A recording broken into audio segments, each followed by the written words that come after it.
अपनी बात की शुरुआत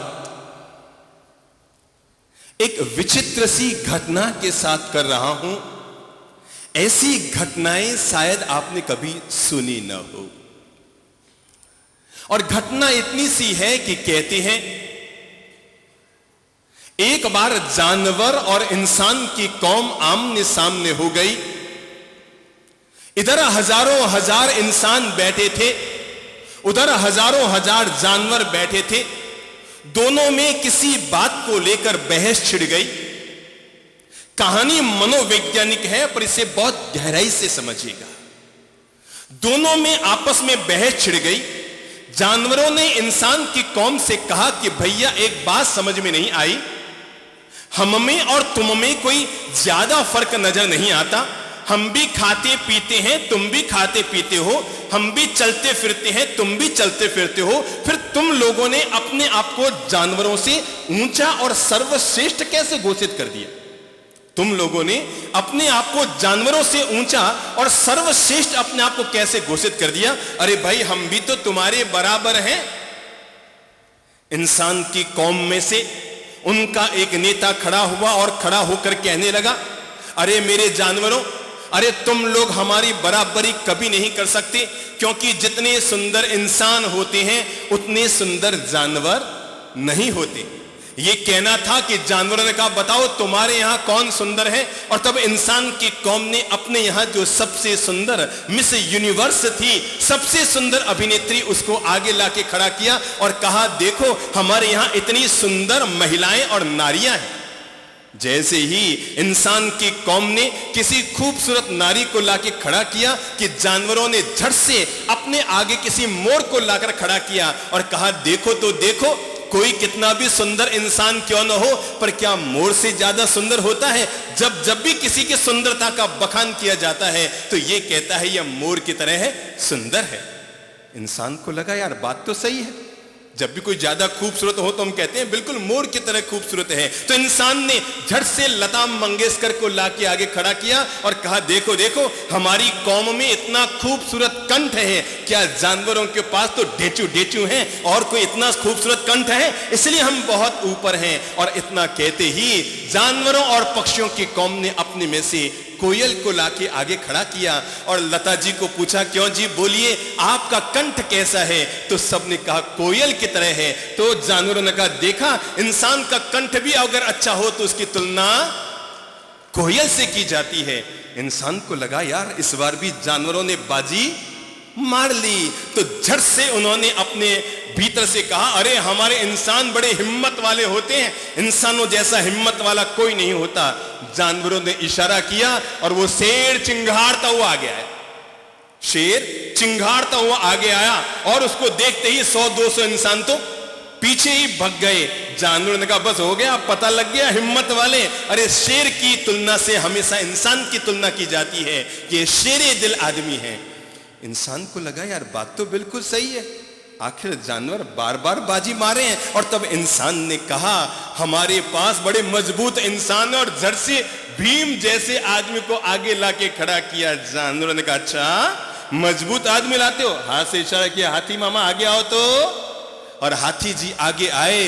जानवरों ने कहा कहो तो इस तुम्हारे बड़े मजबूत आदमी को हाथी के सूंड में लपेट के किनारे पटकने।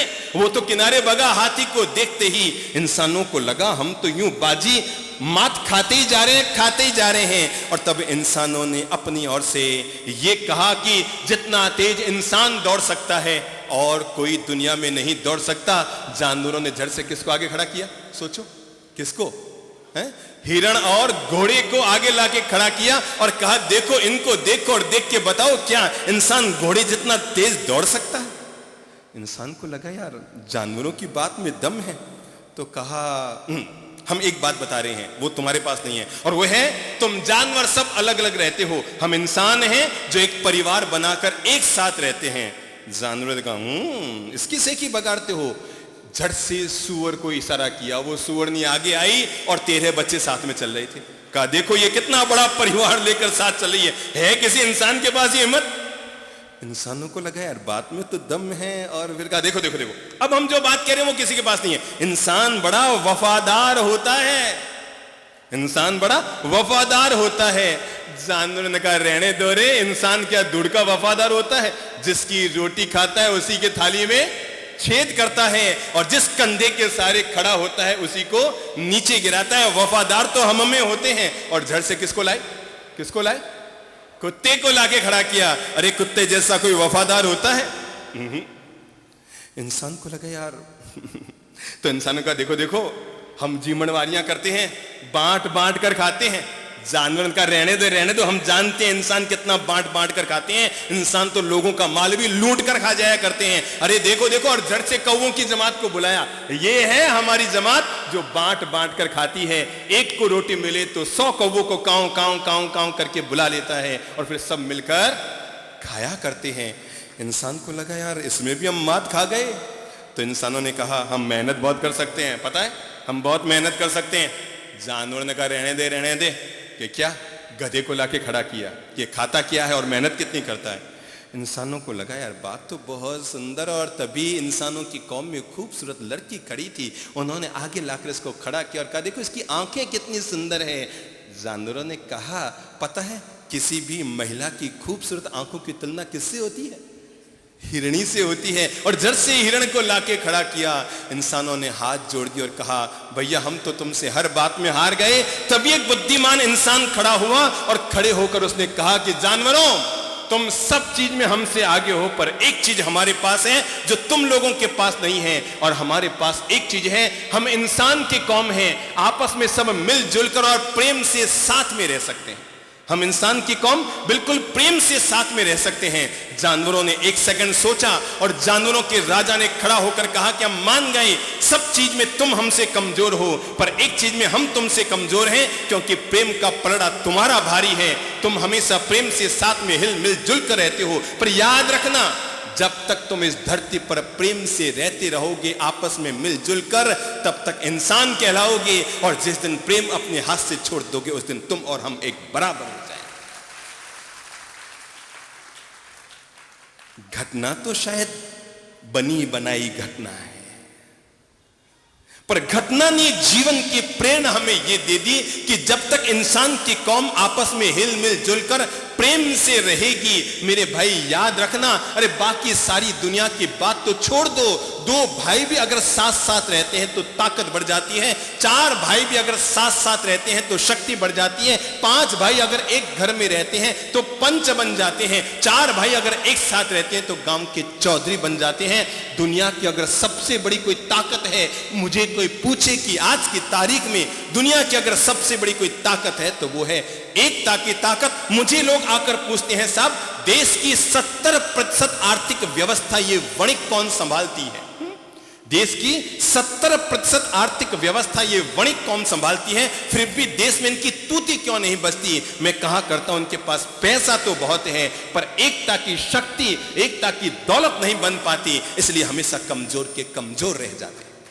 और अगर एकता की ताकत, एकता की शक्ति आ जाएगी, अगर आप एक हैं तो आपकी आवाज का मूल्य है, अगर आप एक हैं तो आपके कदम का मूल्य है, अगर आप एक हैं तो आपके कार्य का मूल्य है। अगर आप आपस में टूटे टूटे हैं तो न तो आपकी आवाज का मूल्य होगा, न आपके कदम का मूल्य होगा, न आपके निर्णयों का मूल्य होगा।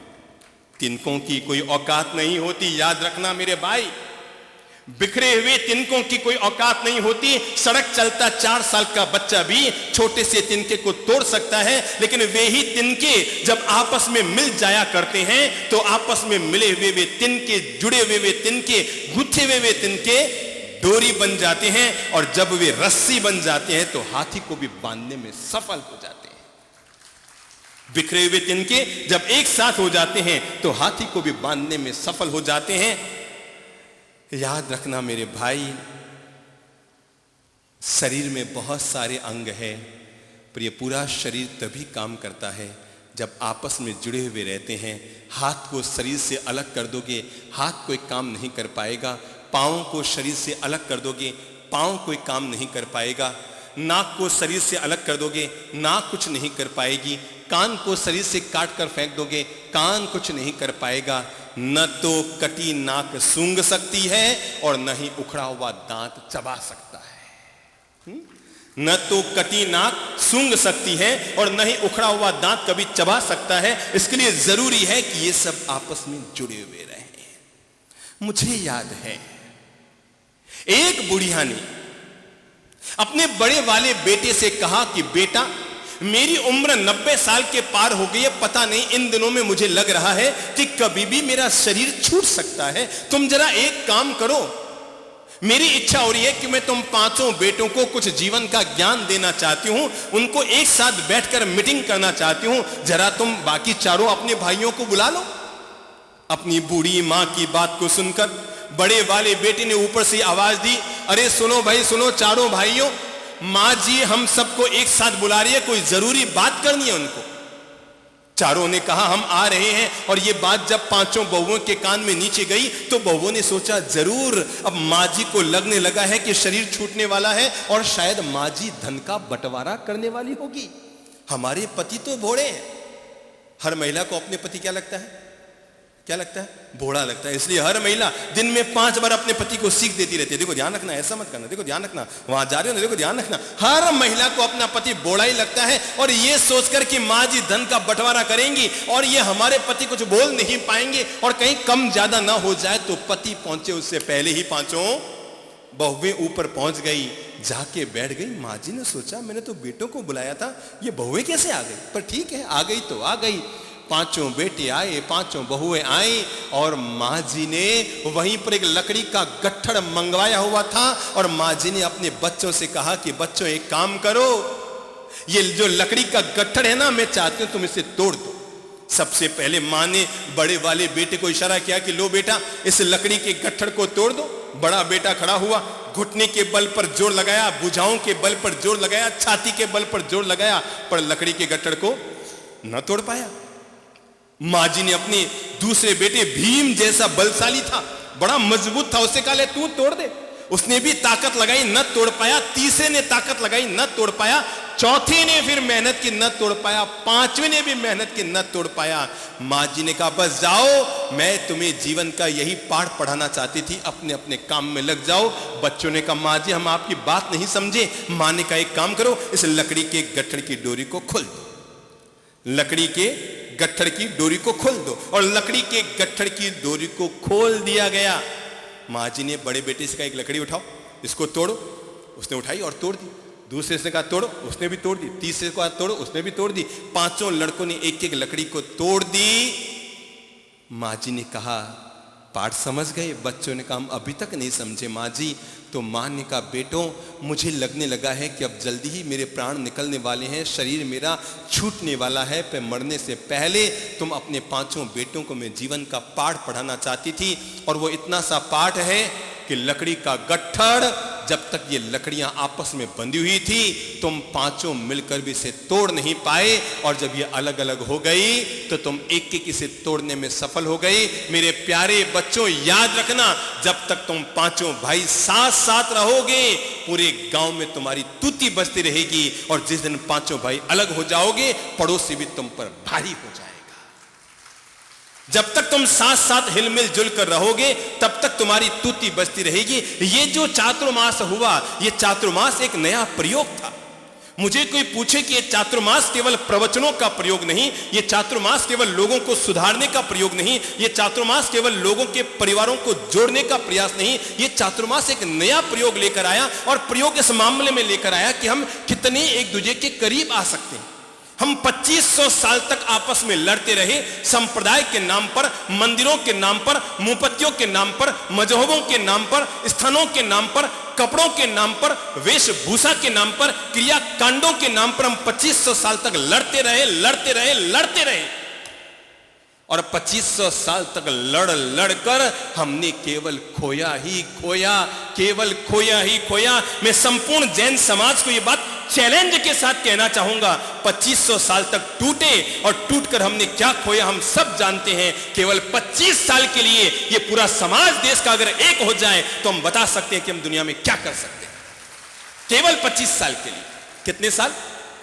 2500 साल तक टूटे और टूट कर खोया, केवल 25 साल के लिए। 2500 साल का इतिहास टूटने का रहा, केवल 25 साल, 2500 नहीं, 250 नहीं, केवल 25 साल। कितने कितने? केवल 25 साल के लिए अगर इस धर्म के लोग आपस में एक हो जाते हैं, देश में रहने वाले लोग धर्म के नाम पर एक दूसरे के करीब आ जाते हैं, एक दूसरे से जुड़ जाते हैं, तो तय मानकर चलें ये एकता हमारी इतनी बड़ी ताकत बढ़ा देगी जो ताकत हम 2500 साल में अपने आप में नहीं बटोर पाए। सब एक होना चाहते हैं।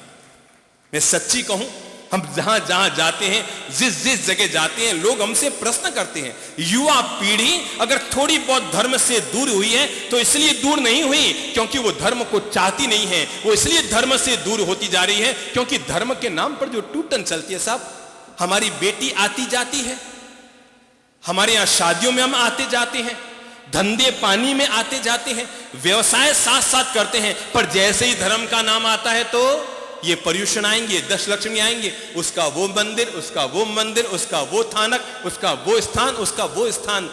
क्या मजहब हमें बांटना सिखाता है? क्या धर्म हमें टूटना सिखाता है? क्या धर्म हमें अलग होना सिखाता है? आप कहते हैं जयपुर में जैन समाज एक, मैं तो कहता हूं पूरा देश का समाज ये चाहता है कि हम सब एक हो जाएं। अगर इस देश में केवल एक बार एक प्रयोग किया जाए कि जैसे विधानसभा के चुनाव के मतदान होते हैं, जैसे लोकसभा के चुनाव के मतदान होते हैं, जैसे नगर पालिका के चुनाव के मतदान होते हैं, मैं चैलेंज के साथ कहना चाहूंगा एक बार देश में जैन समाज में एक मतदान हो जाना चाहिए। और मतदान केवल इस बात का हो जाना चाहिए कि ये जैन समाज के लोग आपस में टूट कर रहना चाहते हैं या जुड़ कर रहना चाहते हैं। एक बार पुनर्मतदान, एक बार ऐसा गुप्त मतदान हो जाना चाहिए कि सारे जैनी लोग आपस में टूट कर रहना चाहते हैं या एक होकर रहना चाहते हैं। मैं दावे के साथ कहता हूं, जिस दिन ये मतदान हो जाएगा, जो लोग अलगाव की तूतियां बजा रहे हैं उनकी तूतियां बजने बंद हो जाएगी, क्योंकि 99% मतदान इस बात पर आएगा कि हम सब एक होना चाहते हैं। चलो, ये यहां पर हजारों लोग बैठे हैं, अभी अपन यही मतदान करते हैं। यहां हजारों लोग बैठे, मैं यही मतदान करता हूं और पता लग जाए यहां का सर्वे पूरे देश के लिए हो जाएगा। चलो, वे लोग हाथ खड़ा करेंगे जो ये चाहते हैं कि समाज टूटा हुआ रहे। मैं हाथ खड़ा करा रहा हूं, वे लोग जो ये चाहते हैं कि समाज टूटा हुआ रहे, आपस में हम लोग टूटे हुए रहे हैं। कौन चाहते हैं? एक आदमी ने हाथ खड़ा किया कि हम, उनको समझ में नहीं आई, अब समझ में आ गई। अब समझ में आ गई, अक्ल आ गई। अरे मेरे भगवान, अगर हमने ये एक चौमासा साथ किया है दिगंबर श्वेतांबर परंपरा ने, अगर 5-10 चौमासे साथ हो गए तो पूरे देश में अक्ल आ जाएगी। चलो हाथ खड़ा करो, कौन है जो चाहते हैं समाज आपस में टूटा हुआ रहे? कौन है? मतदान हो रहा है, यहाँ सर्वे हो रहा है, कोई किसी का चेहरा नहीं देख पा रहा। आप चिंता मत करो, अगर आपकी इच्छा है कि नहीं हमें टूट के ही रहना है, हमें आपस में अलग ही रहना है, हमें लड़ना झगड़ना है, मंदिर के नाम पर, तीर्थों के नाम पर, दिगंबर श्वेतांबर के नाम पर हमें लड़ना है तो हाथ खड़ा करो, हिम्मत करो। सुनसान हो गया मतदान, हो गया मतदान।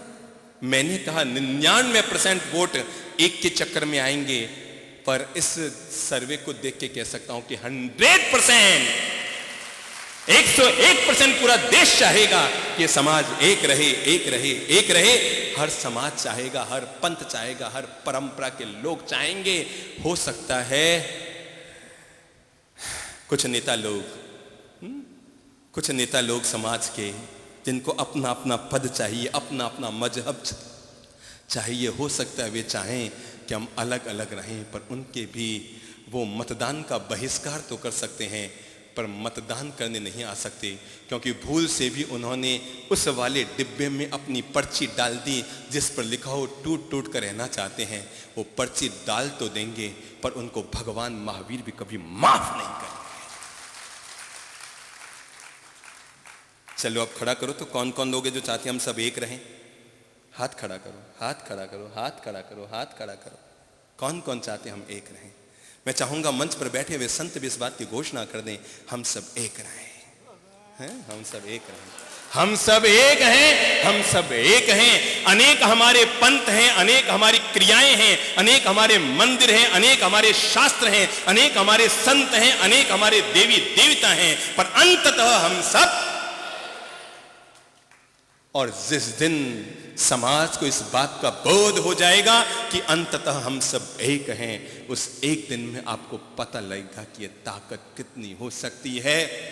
मैं आपको क्या बताऊं, जयपुर के लिए चातुर्मास निश्चित तौर पर उपलब्धिपूर्ण रहा, पर इसके बावजूद जितनी इस चातुर्मास की लहर जयपुर में है, उससे 1000 गुनी लहर पूरे देश में है। मुंबई और दिल्ली तक के लोगों के यहां ये संगठन बनने लग गए हैं। लोग सोचने लग गए हैं कि जब ये प्रयोग सफल रहा, लोग इंतजार ही कर रहे थे, 30 दिन टूटेगा, चौथे दिन टूटेगा, 5वें दिन अलग हो जाएंगे, 6ठे दिन, 7वें दिन तो लोग पूछने लगे क्या वो लोग अभी तक एक हैं? पर जब लोगों ने देखा कि ये वास्तव में अब इनको तोड़ा नहीं जा सकता, तो पूरे देश भर में अब इसके लिए संगठन बनने लग गई, पूरे देश भर में इसके लिए संस्थाएं बनने लग गई, लोगों की सोच होने लग गई, तेरा चातुर्मास अलग, मेरा चातुर्मास अलग। इसके नाम पर बहुत बड़े खर्चे समाज कर चुका है। अब तो हर शहर में सारे संतों के चातुर्मास अगर एक साथ होने शुरू हो जाएं, समाज का खर्चा बचेगा, समाज की ताकत बढ़ेगी, समाज की शक्ति बढ़ेगी। बॉम्बे और दिल्ली जैसे शहरों में तो संगठन बनने लग गए हैं, लोगों ने समितियां बना ली, विनतियां करने आ रहे हैं, लोग प्रयोग करना चाहते हैं कि दिगंबर श्वेतांबर का साथ का जो प्रयोग हुआ, क्या पूरे देश भर में यह प्रयोग सफल हो सकता है? अगर हम एक होना चाहेंगे, कुछ नहीं करना है। मैं आपको बताऊं, एक होने के लिए कुछ नहीं करना है, टूटने के लिए बहुत कुछ करना पड़ता है। टूटने के लिए बहुत कुछ करना पड़ता है, दीवारें बनानी पड़ती है, टूटने के लिए बहुत कुछ करना पड़ता है, मेरा तेरा करना पड़ता है। एक होने के लिए कुछ नहीं करना पड़ता है, कुछ नहीं करना पड़ता है, केवल थोड़ा सा अपना दिल बड़ा करना पड़ता है, बस, और कुछ नहीं करना पड़ता। थोड़ा सा, बहुत थोड़ा सा, बहुत ज्यादा कुर्बानी करने की जरूरत नहीं है। थोड़ा सा भी अगर दिल बड़ा करके चलोगे तो परिवार एक होगा, समाज एक होगा, नगर एक होगा, राष्ट्र एक होगा, दुनिया एक होगी। ये तभी होगी जब सारे धर्म एक होंगे, ये तभी एक होंगे जब सारे धर्म एक होंगे। हमने अलग अलग रूप रूपाए बना लिए मेरे भाई। दुनिया में 2 तरह के फल होते हैं, एक फल होता है नारंगी और एक होता है खरबूजा। एक होती है नारंगी, एक होता है खरबूजा। मैं चाहूंगा हर इंसान इन दोनों फलों को अपनी नजर में रखे, परिवार में भी, घर में भी, समाज में भी, धर्म में भी, राष्ट्र में भी, अपने नगर में भी, हर जगह इन दोनों फलों को नजर में रखें। आपने देखा होगा नारंगी बाहर से कैसी नजर आती है, एक छिलका उतारो तो किसने खाई है? नारंगी किसने खाई है? नारंगी किसने खाई है? सबने खाई है, मैंने भी खा रखी है। नारंगी का ऊपर का छिलका उतारो तो अंदर से कितने भाग, 15-20 टुकड़े निकलेंगे ना। और उस टुकड़े के भी अगर छिलके उतारो तो अंदर और छोटे छोटे दाने निकलेंगे। कुछ समाज वो होते हैं जो नारंगी की तरह होते हैं, बाहर से भली एक नजर आए पर भीतर से टूटे हुए रहते हैं। लेकिन मेरे भाई, दूसरा एक फल होता है जिसे हम कहते हैं खरबूजा। देखा है सबने? देखा है सबने? खरबूजा बाहर से छिलकों पर देखो तो लकीरें होती हैं। क्यों बहनों, आपने खरबूजे खूब सुधारे हैं। खरबूजे पे छिलके पे क्या होती है? लकीरें होती हैं। पर छिलका उतार दो तो भगवान मेरे इस जयपुर को कभी नजर न लगे। ये शहर तो वो खरबूजे की तरह है जो छिलकों तक तो बटा हुआ है, छिलके उतरने पर पूरा समाज एक है।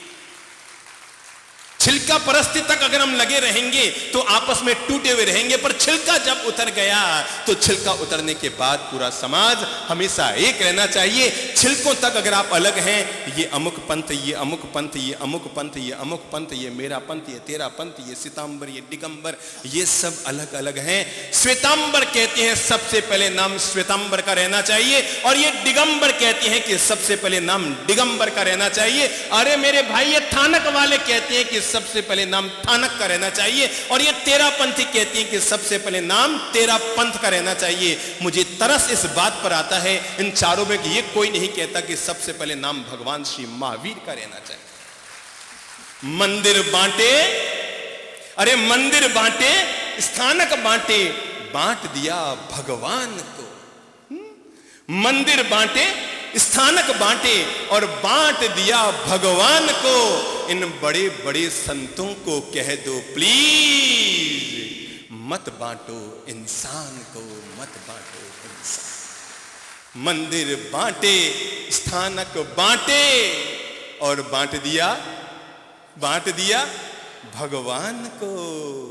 ये अमुक भगवान का मंदिर, ये अमुक भगवान का मंदिर, ये अमुक का मंदिर। मेरे भाई, हमसे तो वे कबूतर कहीं ज्यादा अच्छे होते हैं। हम मंदिरों के नाम पर लड़ते हैं, हम मस्जिदों के नाम पर लड़ते हैं। अरे मेरे भाई, इस धरती पर ऐसा दिन आए जब कभी मस्जिद में बैठकर कोई राम की गौरव गाथा गाए और मंदिर में बैठकर कभी अजान भी हो जाए तो कहां दिक्कत है। धरती पर ऐसा अवसर आना चाहिए, इंसान इंसान के काम आए, इंसान आपस में जुड़कर रह सके।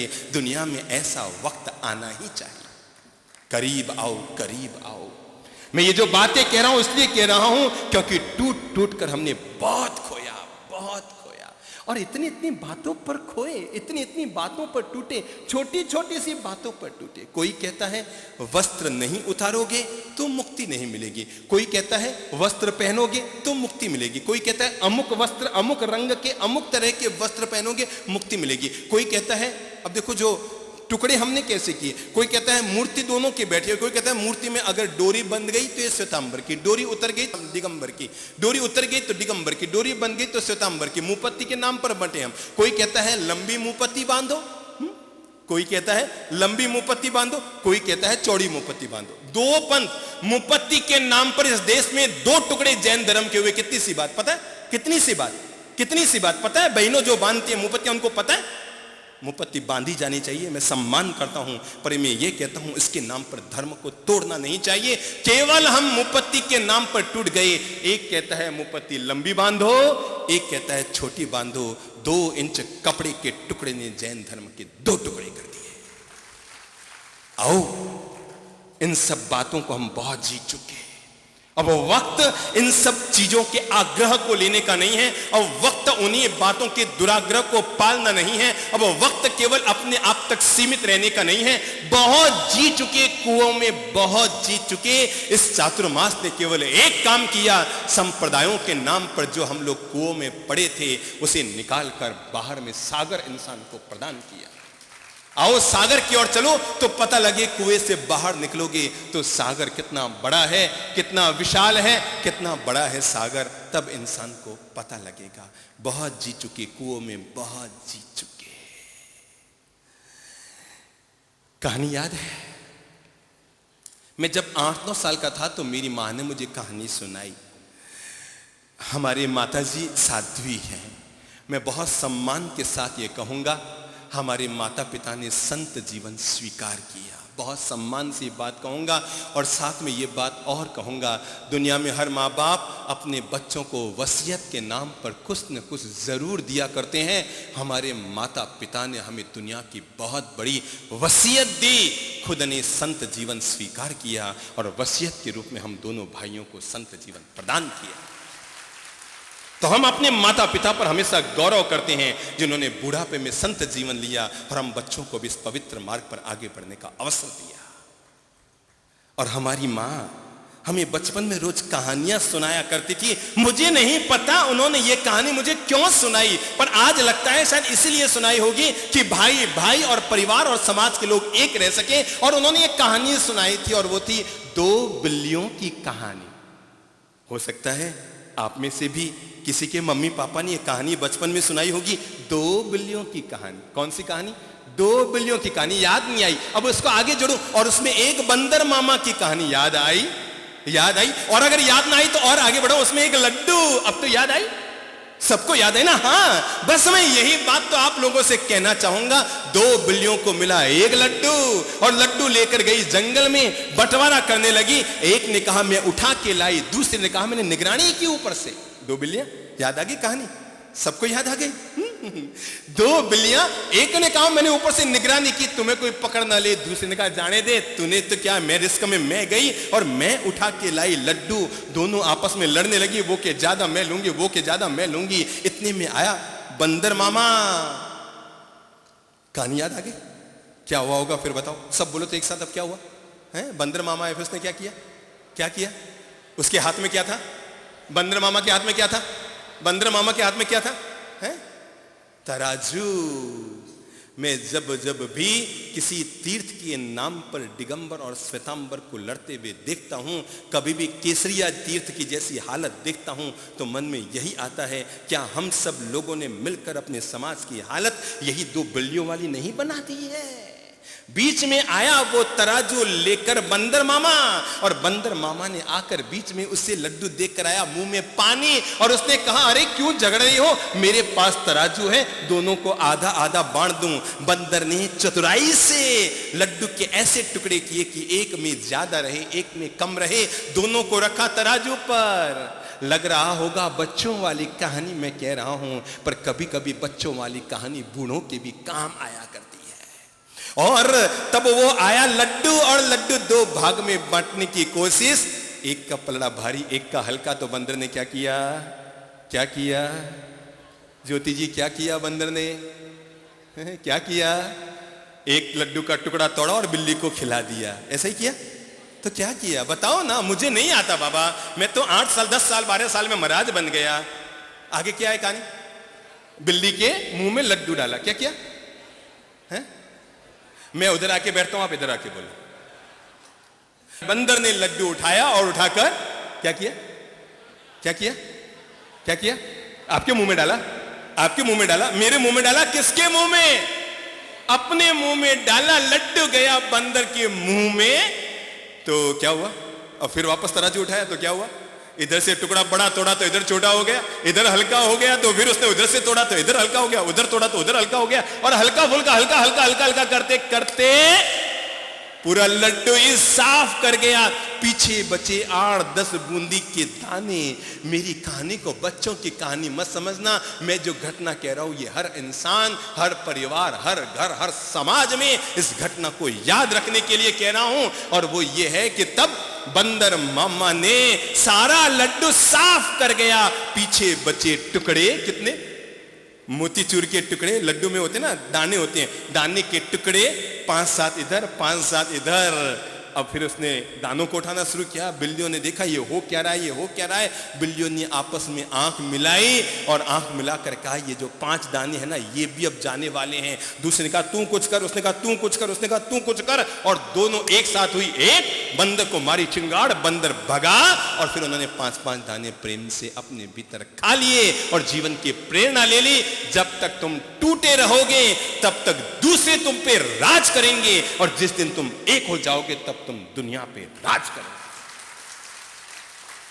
जब तक तुम टूटे रहोगे तब तक लोग तुम पर राज करेंगे, और जिस दिन तुम एक हो जाओगे उस दिन तुम लोगों पर राज करोगे। और हमारे राज का राज यही है, हम सब मिलकर रहते हैं, सब मिलकर रहते हैं, एकजुट होकर रहते हैं। हमेशा समाज में जब भी गए हमने पूरी जिंदगी में, अरे जैन एकता की बात तो छोड़ो, हम जन्माष्टमी जब मनाते हैं और जब पर्युषण में महावीर महोत्सव मनाते हैं, हजारों जैनी जन्माष्टमी मनाते हैं। हजारों हजार वे लोग जो जैन के घर में पैदा नहीं हुए, वे लोग पर्युषण पर्व मनाते हैं। मैदानों में आनंद ही अलग तरह का रहता है। और जब एक साथ हिल मिल जुल कर समाज का समीकरण होता है, हमने अपनी जिंदगी में हिंदुओं की गीता भवनों में चातुर्मास किए हुए हैं, हमारे चातुर्मास दिगंबर संप्रदायों के द्वारा कराए हुए हैं, थानक वाले मुपत्तियों वालों के द्वारा कराए हुए हैं, अरे माहेश्वर अग्रवालों के द्वारा कराए हुए हैं, क्योंकि हम मानते हैं तुम संत हो। संत का मतलब यही होता है, सबसे जुड़ के रहो, कैंची का काम मत करो, जब भी काम करो सुई धागे का काम करो।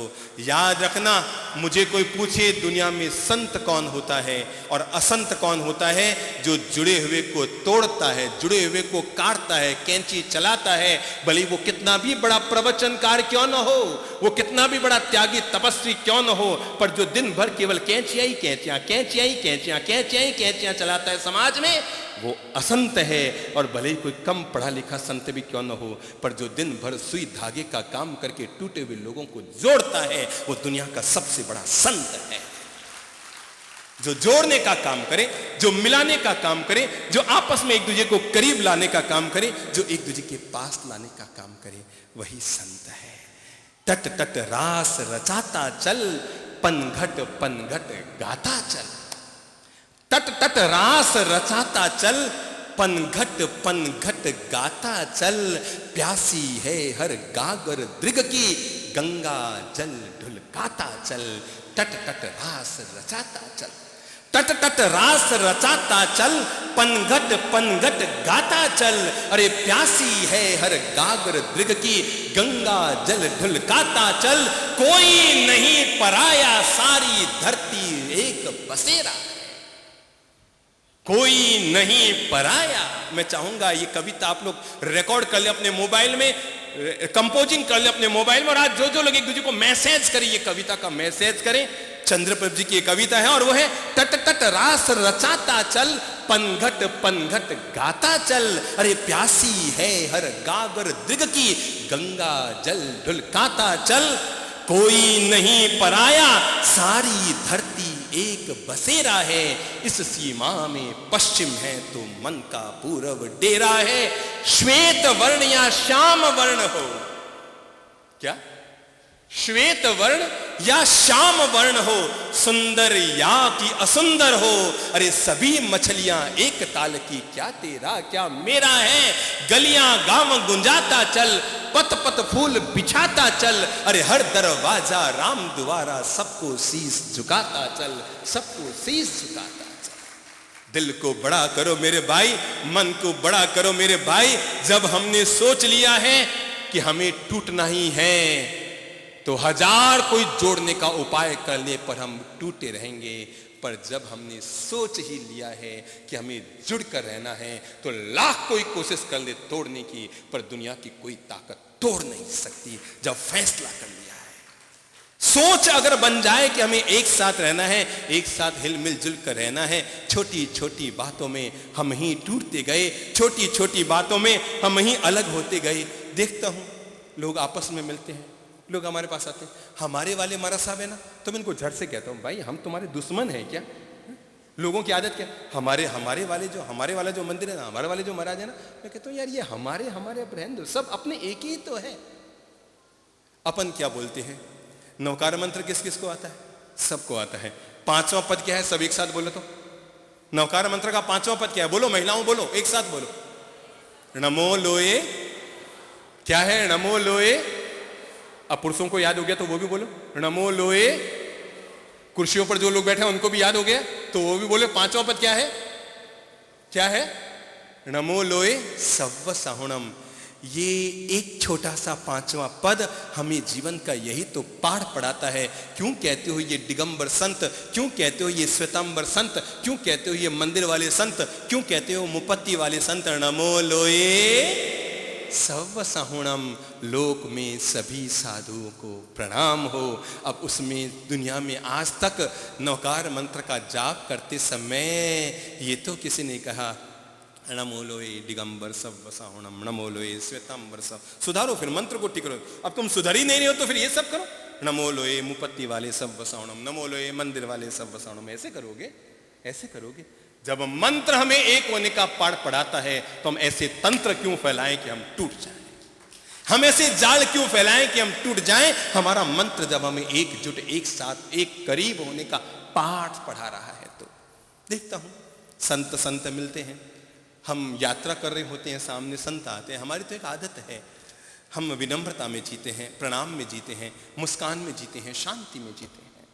जब भी कोई संत सामने नजर आते हैं, हम इस राह चल रहे हो, वो उस राह चल रहे हो, हमें पता है कि हमारे नाम का अलग रुतबा देश में चलता है, पर हम उस समय जब संत से मिलते हैं तो हम ये नहीं सोचते कि हमारा नाम कितना चलता है, हमारा दीक्षा पर्याय कितना है, हमारा मुनि जीवन कितना। हम ये सब नहीं, लोग हमें कहते हैं सब आपका इतना बड़ा मुनि पर्याय है तो आप ऐसे ऐसे। तो हम एक बात कहते हैं, जब हम संत से मिलते हैं तो हम केवल संत से मिलते हैं, उस समय ये नहीं देखते छोटा है या बड़ा है, वो संत है। संत का क्या बड़ा और क्या छोटा? संत है जिसने एक दिन का भी चरित्र जीवन पाल लिया, वो भी क्या है?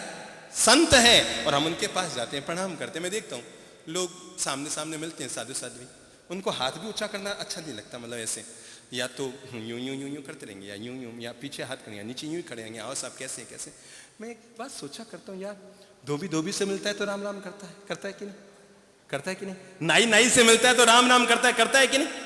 और पोंछे वालियों से आपस में मिलती है तो क्या करती है, राम राम करती है कि नहीं। मैं सोचा करता हूं यार इन संतों को कौन जीवन का पाठ पढ़ाए। धोबी से मिलता है तो राम राम करता है, नाई से मिलता है तो राम राम करता है, मजदूर से मिलता है तो राम राम करता है, पोंछे वाली से मिलती है तो राम राम करते हैं। हम संत हैं जो आपस में मिलते हैं तो गले लगना भी भूल जाया करते हैं, एक दूसरे का अभिवादन कर भी नहीं कर पाते हैं और कटे की कटे रह जाते हैं। आखिर क्यों? बहुत पाल ली भाई, दूरियां बहुत पाल ली, ये टूट कर माला को कुछ मिलने वाला नहीं है। माला दुनिया में तभी बनेगी जब सारे मोती। किसी के पास माला है? कोई माला लाए? अरे वाह, माला मिल गई आज तो महाराज जी, ठीक है, काम आएगी। माला मिल गई कि माल मिल गया? ठीक है, कुछ तो मिला। ये माला है, देखिए क्या है ये माला। कब तक है? कब तक है? एक कैंची अगर इस पे चल गई तो फिर ये माला रहेगी। एक कैंची, दुर्भाग्य से भी अगर एक कैंची। मैं इस शहर के लिए भगवान को हाथ जोड़कर, शहर की जमीन को छूकर हाथ जोड़कर प्रार्थना करता हूं, भगवान अब इस शहर में कभी भी किसी कैंची को मत भेज देना जो हमारे जुड़े हुए समाज को तोड़ने का काम करे। ऐसी कैंची अब इस शहर को नहीं चाहिए, क्योंकि सुई धागे का इस्तेमाल हो चुका है और फटे हुए कपड़े अब जुड़ चुके हैं। ये माला है, क्या ये माला है? ये कब तक रहेगी? हमने मिलकर, आदरणीय मुनि श्री तरुण सागर जी, आदरणीय मुनि श्री चंद्रप्रभ जी महाराज ने मिलकर क्या बनाई है? ये माला बनाई है। ये माला कब बन पाई? जब सुई धागे का इस्तेमाल हुआ। क्यों जी? ये माला कैंची से बनी कि सुई धागे से बनी? चलो सब लोग जवाब दो, किससे बनी? किससे बनी? किससे बनी? ये कुर्सियों पर जो माताएं बैठी हैं किससे बनी? सुई धागे से बनी। क्यों? कुर्सी वाली माताओं सब एक साथ बोलो, मैम भाई साहब, ये माला किससे बनी है? कैंची से बनी है ना? कैंची से बनी कि सुई धागे से? सुई धागे से बनी। तो बस याद रखना, जब जब सुई धागे का इस्तेमाल करोगे मोतियों में तो बिखरे हुए मोती माला बन जाएंगे, और जब जब किसी माला में कैंची का इस्तेमाल करोगे तो लगी हुई माला भी वापस बिखरे हुए मोती बन जाएगी। जब हम पर निर्भर है। देखिए ये माला है। आपको पता है हिंदू जब माला फेरते हैं, जैनी जब माला फेरते हैं तो माला अंदर जाती है। पता है कैसे फेरते हैं अपन? यूं। चलिए मैं एक बहुत अच्छी बात बता रहा हूं। अपन ऐसे माला जपते हैं थोड़ी देर, नमो ओरियंताणम नमो ओरियंताणम नमो ओरियंताणम नमो ओरियंताणम। फिर पूरी माला फेर दो। ये आगे बोलो। ये माला है, ये माला अंदर जा रही है। किधर जा रही है? अपन माला उठाओ तो किसके हाथ में माला? माला जब अपन फेरते हैं तो किधर जाती है? अंदर जाती है। और आपको पता है मुसलमान जब माला फेरते हैं तो बाहर जाती है। मुझे एक ने आगे कहा, साहब अरे माला फेरने में भी यहां पर तो रगड़े हैं। मैंने कहा क्या? कह रहे साहब हिंदू अगर माला फेरे, जैनी अगर माला फेरे तो अंदर की तरफ फेरता है, और मुसलमान फेरे तो बाहर की तरफ फेरता है। मैंने कहा इसमें दिक्कत क्या है? बिल्कुल सही तो करते हैं, दोनों सही काम करते हैं। जब हिंदू लोग, जैनी लोग माला अंदर की तरफ लेते हैं तो ये मंगल प्रार्थना करते हैं, जैसे माला के मणियां अंदर जा रहे हैं वैसे दुनिया के सद्गुण मेरे भीतर जाए। ठीक है? क्या है? माला के मणियां जैसे अंदर जा रहे हैं वैसे दुनिया के सद्गुण मेरे भीतर जाएं। और जब मुसलमान माला बाहर की तरफ चलाते हैं तो ये प्रार्थना करते हैं, जैसे माला के मणियां बाहर जा रहे हैं वैसे मेरे भीतर के दुर्गुण बाहर निकल जाएं। हो गई ना? तो आओ अपने अपने समाज को माला बनाएं। टूट टूट कर बहुत रह गए, अलग अलग होकर बहुत रह गए। अभी थोड़े दिन पहले की बात, हम यात्रा कर रहे थे, एक मंदिर में हम ठहरे। हम एक मंदिर में ठहरे और शाम का समय था। महादेव जी, राम जी, कृष्ण भगवान जी का मंदिर था, आरती चल रही थी। तो वो पुजारी आरती गा रहा था, ओम जय जगदीश हरे स्वामी जय जगदीश हरे। किसको आती है? भक्त जनों के संकट, दास जनों के संकट पल में दूर करे। ओम जय जगदीश हरे, ओम जय जगदीश हरे। भक्त जनों के संकट, दास जनों के संकट पल में दूर करे। ओम जय जगदीश हरे। क्यों जी ऐसी प्रार्थना है? वो तो ऐसे प्रार्थना कर रहा था, इतने में एक युवक आया और आकर उसने पुजारी को टोका, ओ भैया ये तू क्या कर रहा है? देख रहा हूं तेरे सामने जितने भगवान खड़े हैं सबके सब भगवान में कोई भी हरा नहीं है, तू हरे हरे हरे हरे कर रहा है बार बार, और तेरे भगवान। तो उस युवक ने अब गाना शुरू किया, अजी राम है पीले कृष्ण है नीले, कहां जगदीश हरे। है ना? है? हरे कहां है बताओ तो? हरे कहां है? लेन देन ही नहीं है। हरे हरे हरे हरे हरे हरे करते रहते, हरे है कहां?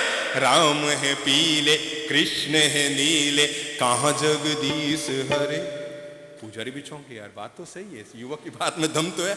यहाँ तो हरे हरे कोई लेन देन नहीं है, ना तो राम जी हरे हैं, ना कृष्ण जी हरे, और मैं हरे हरे हरे हरे कर रहा हूँ। पुजारी चौंका, उसने मेरी तरफ देखा। मैंने कहा चिंता मत कर, जहां जहां दुनिया में कानून है वहां वहां बचने के रास्ते भी तो होते हैं, इसका भी समाधान निकालेंगे। मैं पास में गया, मैंने कहा देखो भाई अपना तो काम ही जोड़ने का है। तो वो लड़का बार बार गा रहा है, राम है पीले कृष्ण है नीले कहाँ जगदीश हरे। और फिर मैंने गाया, अजी राम है पीले कृष्ण है नीले कहाँ जगदीश हरे।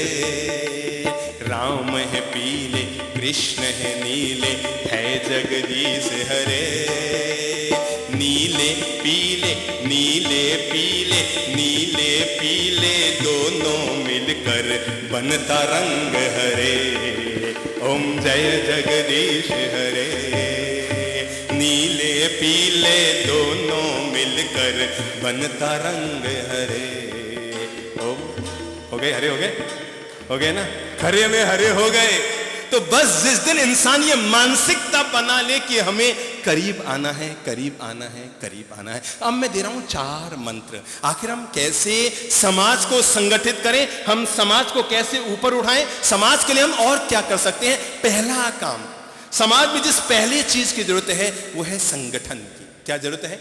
संगठन की। ये सोच पैदा की जानी चाहिए कि हाँ हम साथ साथ रह सकते हैं, हम साथ साथ जी सकते हैं, हम साथ साथ हो सकते हैं। अगर ये संगठन, केवल ये मानसिकता भी अगर बना ली जाए कि हम साथ रह सकते हैं, हिलमिल जुल कर रह सकते हैं, तब भी हम बहुत कामयाब होंगे। और दूसरी चीज है, समाज में जिस चीज की जरूरत है वो है सहयोग, एक दूसरे के काम आए। समाज के जितने लोग हैं वे एक दूसरे के काम आए। मेरे भाई, पहले जमाने में हमारे दादा परदादा हमें बताया करते थे कि गांव में अगर उनका कोई जाति भाई आता तो लोग उनके घर मिलने के लिए जाते, खाली हाथ नहीं जाते। अगर वो नया घर बना रहा है तो सब लोग एक ईंट और एक चांदी का सिक्का साथ में लेकर जाते, ताकि हमारे यहाँ आने वाला जाति भाई हमारे बराबर खड़ा हो जाए। समाज में सहयोग के भाव रहे, समाज में एक दूसरे के काम आने के भाव रहे, आर्थिक तौर पर समानता के भाव रहे, शैक्षणिक तौर पर सहयोग के भाव रहे, आपस में टूटने के भाव, आपस में अलग होने के भाव न रहे। मैं तो चाहता हूं इस देश में हर समाज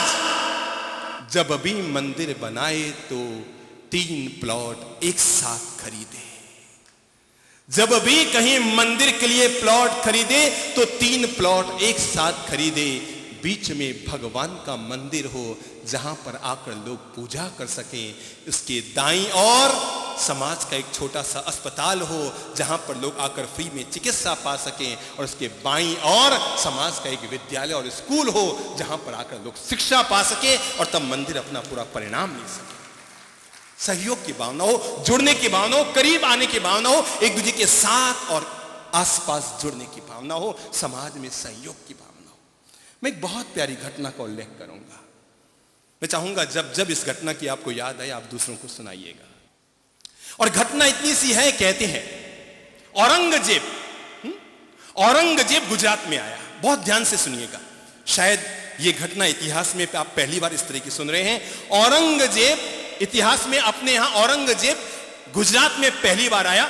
और जब गुजरात में पहली बार औरंगजेब आया तो उसने चारों तरफ देखा, हर नाम के पहले शाह लिखते हैं वहां पर। क्या लिखते हैं?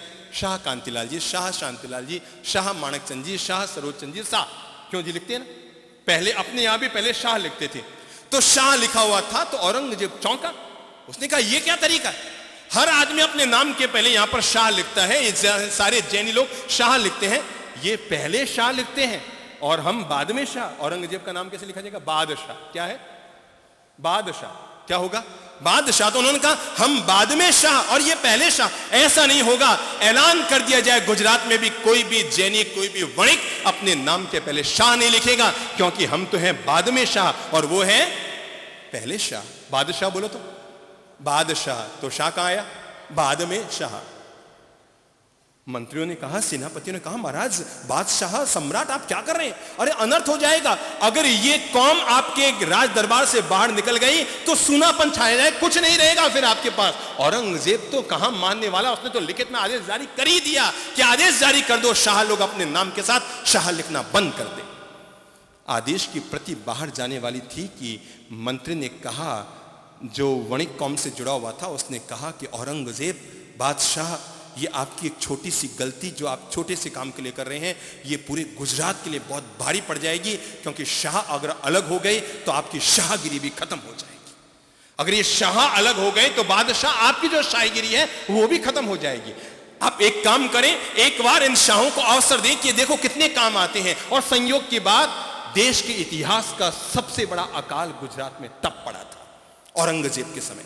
सच्ची घटना सुनिएगा, गुजरात का सबसे बड़ा अकाल पड़ा और अकाल पड़ने पर औरंगजेब को शाहों की परीक्षा लेने का मौका मिल गया। और तब औरंगजेब ने अपने मंत्रियों को बुलाकर कहा कि जाओ, तुम लोग कहते थे कि शाह है जिन्होंने पूरे गुजरात को संभाल रखा है, तो जाओ गुजरात में 12 साल का जो अकाल पड़ा है, इसमें जितना नुकसान हो रहा है, इसका सारा चंदा इन शाहों से इकट्ठा करके ले आओ। क्या कहा? 10 करोड़ मोहरें, कितनी? 10 करोड़ मोहरें इन शाहों से इकट्ठी करके लाओ। मंत्री लोग चौंके कि यार 1000 मोहर, 500 मोहर, 10,000 मोहर, 1 लाख मोहर, 1 करोड़ मोहर, 50 लाख मोहर लाई जाए, 10 करोड़ मोहर आखिर हम शाहों से कहां से इकट्ठा करेंगे? आखिर वे सब भी तो इसी तरह गुजरात के अकाल से पीड़ित हैं। औरंगजेब ने आदेश जारी कर दिया, अगर ऐसा नहीं हुआ तो जो मैंने आदेश दिया उसको लागू कर दो, शाह लोग शाह लिखना बंद कर दे। सारे मंत्रियों की टीम निकली। घटना को सुनिएगा बहुत ध्यान से, इतिहास की सच्ची घटना है। मंत्रियों की टीम निकली, साथ में बैलगाड़ियां लेकर निकली कि इन पर अपन भरकर लाएंगे। और निकले, चेहरे लटका कर, पता था कि इम्पॉसिबल है, असंभव है इतनी बड़ी राशि इकट्ठा करना उस समय।